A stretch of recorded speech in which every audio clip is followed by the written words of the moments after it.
Pag-aaralin natin ang 5 uring panahon.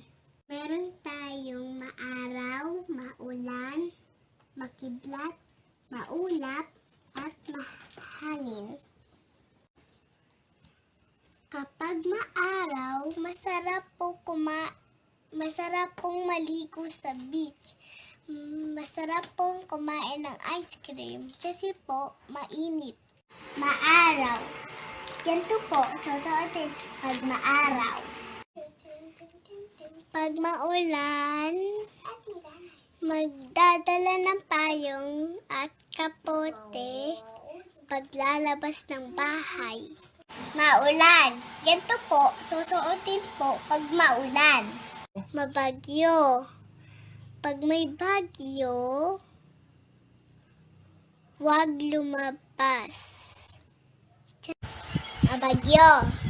Ganito po susuotin pag mabagyo. Maulap. Masarap po maglaro sa labas. Maulap. Ganito po susuotin pag maulap. Mahangin. Pag mahangin, gumagalaw ang puno.